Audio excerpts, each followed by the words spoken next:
The place, New York City.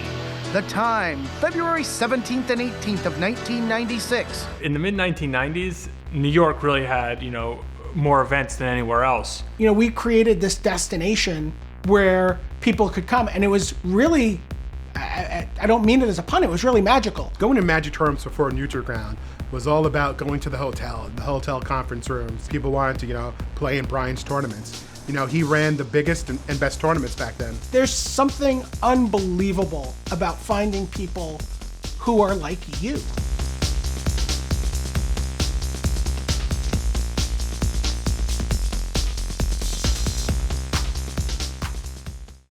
Here at Magic's testing facility, gameplay technicians simulate every possible battle.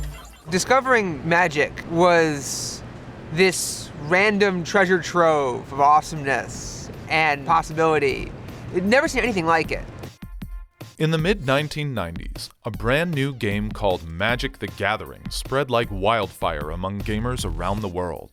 When the battles on kitchen tables and in small stores could no longer satisfy Magic's most enthusiastic players, an overwhelming demand for something greater emerged. And so the mages of New York City created the infrastructure for something fantastic and new: regular large-scale tournaments. When we first all got involved with Magic in my comic book community, a group of us were really interested in what we could do with Magic. How could we continue to inhabit the game? And one of the ways we discovered was that we could run tournaments. Brian David Marshall's role in organized Magic, he's like the founding godfather. He just wanted and figured out ways to run tournaments. He knew people wanted to compete. He was a Magic player. Brian David Marshall basically invented the Magic tournament. He was young enough that he just didn't know he wasn't supposed to do certain things. So he did stuff like print out a bunch of flyers, get people to come someplace, and just come up with outlandish formats that we would never do today. 5-star Melee sealed. Grand Melee was a huge one. Then we had Anaconda starter deck Melee draft. Brian ran these $1,000 tournaments out of the New Yorker hotel. There would be like a big $1,000 tournament, a couple times a month. And in those days that was sort of, as big as it gets. With the demand for more tournaments growing every day, Magic players up and down the East Coast began flocking to a large loft space on the 9th floor of a Chelsea high-rise. In the spirit of fair competition, the founders called their game store Neutral Ground. Neutral Ground was a community of diverse people who came together to play games that they loved. I opened Neutral Ground in 1995 with my partners, my wife. We wanted to find a way to channel all the energy we were seeing at our Magic conventions. At this point, there was no real Magic community. Everyone just played with their group of friends. Everyone would just buy the cards, I'm gonna teach you how to play, let's make up some rules, let's figure some stuff out. Neutral Ground was just so much bigger than just a game store. It was the place where a lot of tournaments and ideas for tournament Magic, first came up. It was a place where young misfits who didn't fit in anywhere else could meet with other young misfits in a time when they didn't have access to things like the internet and meetups and forums for support. I loved going there, and pretty soon I was going there every day. On the weekends sometimes, I would literally, be like, well, what's the point of my going home? So I would walk over to Penn Station and I would just sleep at Penn Station, and then come back at noon when it would open up again. I probably slept at Penn Station, a few dozen times. Prior to Neutral Ground, there wasn't such a thing as a tournament center. We wanted to create a place for people to prove themselves.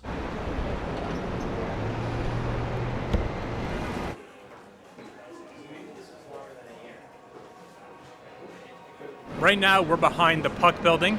The Puck Building's in Lower Manhattan, and it was the site of the very first Pro Tour. I actually top-8'd, but I lost in the quarterfinals. In 1996, Wizards of the Coast hosted the most prestigious competition in Magic's young history. In searching for a host city where the excitement could live up to the magnitude of the event, it's no surprise that Magic's first Pro Tour was conceived in New York City. Hello, Magic fans, and welcome to the final match of the first ever 1996 professional tournament for Magic: The Gathering. The moment there was a Pro Tour, we started treating Magic as serious business. It was something we would play for hours and hours on end. And we would have tournaments and competitions, and we would treat the tournaments as serious business when we're in them. We didn't treat Magic in general as serious business. When the first Pro Tour was announced and invitations went out, it was a huge deal. First question, of course, was, can I play? Everyone wanted to play. But that first Pro Tour, you couldn't compete for a slot. You had to call in for a slot. They had a few they gave to, I think prior world champion, European players, things like that. It was like a radio call-in show, 100th caller gets free tickets. If you got through, you got invited to the Pro Tour. Looks like Lecanto's got this wrapped up. Wow, there is, I cannot think of anything Lestrade can do. Lecanto looks like he's going to be... Yep, that's it. That's it. Lestrade concedes the match. Michael Lecanto of Boston, Massachusetts has just become the first winner of the Pro Tournament. Excellent. Wow, look at it. There.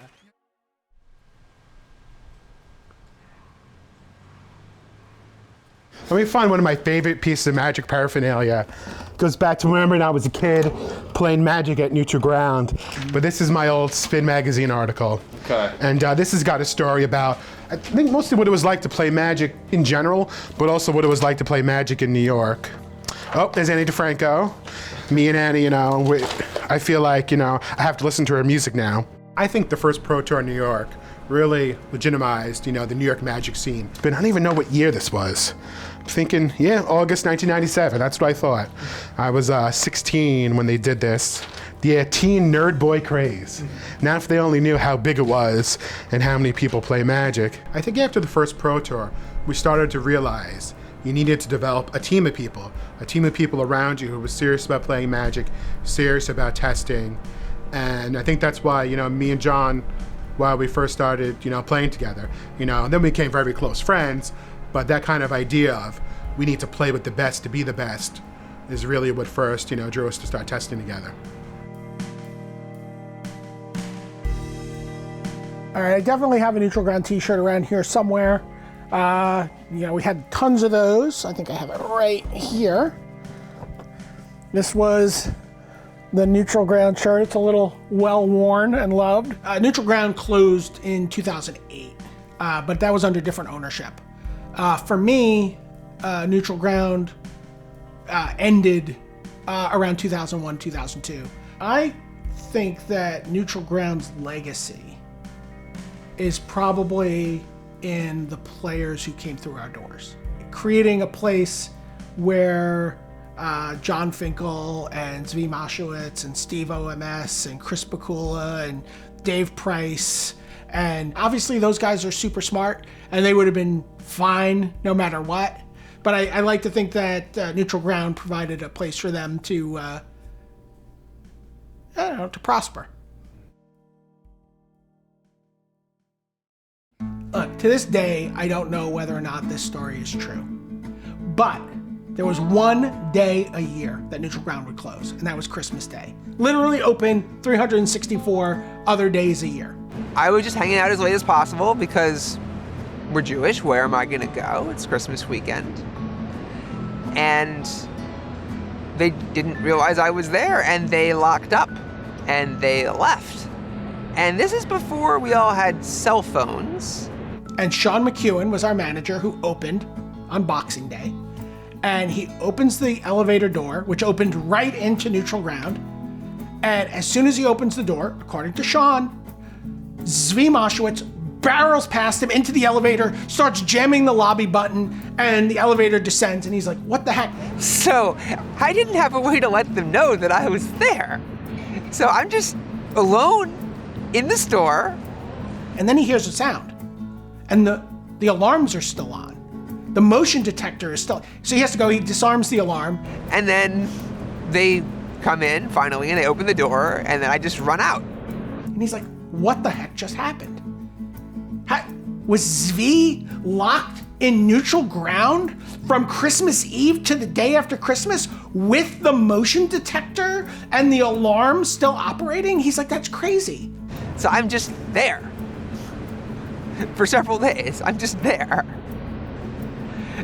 And it's annoying because there's no one to play with. Everyone's gone. And this is what he tells us, and then he goes behind the counter and he finds like this little area that apparently Zvi had camped out in, out of sight of the alarms. I have some practice fasting, so not eating for a bit was no sweat off my back. And there's 3 piles.